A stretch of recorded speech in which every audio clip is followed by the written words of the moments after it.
आता पाहूया दिवसभरातल्या टॉप 9 मोठ्या बातम्या। निवडणुकीपूर्वी रवी राणांची बायको त्याला सोडून जाईल हा आमचाही दावा। ठाकरे शिंदेंचं नेतृत्व मान्य करतील या रवी राणांच्या दाव्यावर ठाकरेंच्या नितीन देशमुखांचं अनोखं उत्तर। असं म्हटलं की निवडणुकीच्या पहिले रवी राणांची बायको त्याला सोडून जाईल, तर मग तुम्हाला काय वाटेल? म्हणजे रवी राणाची बायको त्याला सोडून जात असेल अशातला हा प्रकार आहे। शिंदे गटाची युवा सेना आदित्य ठाकरेंविरोधात रिंगणात उतरणार। पूर्वेश सरनाईकांच्या नेतृत्वाखाली 24 फेब्रुवारीला युवा सेनेचं शिबिर मुख्यमंत्री आणि श्रीकांत शिंदे संबोधित करणार। ठाणे शिंदे गटाच्या युवा सेनेकडून बॅनरबाजी, ठाणेमध्ये नका भाषण झाडू, युवा सेनेने ठरवले तर वरळीत येऊन पाडू अशा आशयाचे बॅनर कॅडबरी पुलाखाली लावलेल्या बॅनरमधून आदित्य ठाकरेंवर टीका।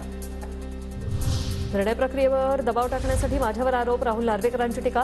दिल्लीला निर्णय हा सुप्रीम कोर्टाच्या मार्गदर्शक सूचनांनुसारच, कायदेशीर निर्णयात काय चुकलं हे दाखवावं असंही वक्तव्य।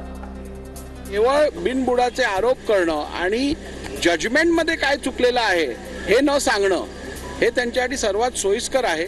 परंतु मला खात्री आहे मी दिलेला निर्णय अत्यंत शाश्वत आणि अत्यंत लीगली टेनेबल आणि जस्टिफाईड आहे।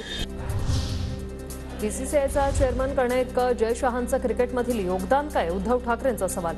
जय शहा विराट कोहलीचा प्रशिक्षक होता का? घराणेशाहीच्या आरोपांवरून उद्धव ठाकरेंचा अमित शहांवर पलटवार।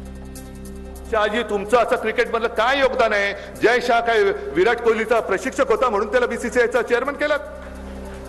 काय जय शहाचं क्रिकेटमधलं योगदान काय आहे मला सांगावं? मुंबईची फायनलची मॅच सुद्धा अहमदाबादला नेणं हे एवढंच त्याचं कर्तृत्व? परळीत करुणा शर्मांचं धनंजय मुंडेंना आव्हान, स्वराज्य सेना 48 जागांवर उमेदवार देणार। पत्रकार परिषदेतून माहिती। तर परळी विधानसभेत करुणा शर्मा विरुद्ध धनंजय मुंडे लढत होणार। पुणेकर माझ्या पाठीशी, लोकसभा निवडणुकीतही पाठीशी राहतील। पुण्यातून भाजपच्या कोणताही निवडणूक लढवली तरी मीच जिंकणार। पुण्यात फक्त धंगेकर पाटण चालणार, काँग्रेस आमदार रवींद्र धंगेकरांचा दावा। सुनेत्रा पवार आता बारामती लोकसभा मतदारसंघात ऍक्टिव्ह मोडवर। सुनेत्रा पवारांच्या हस्ते विविध विकास कामांचं उद्घाटन होणार। सूर्यनगरीत रस्त्यांच्या भूमिपूजनाचा सोहळा। पुण्यानंतर बारामतीत झळकले रोहित पवार आणि युगेंद्र पवारांचे बॅनर। वादा तोच पण दादा नवा, रोहित पवारांच्या फलकावर उल्लेख। तर ना नरेंद्र ना देवेंद्र, आता फक्त युगेंद्र असा युगेंद्र पवारांच्या बॅनरवर मजकूर।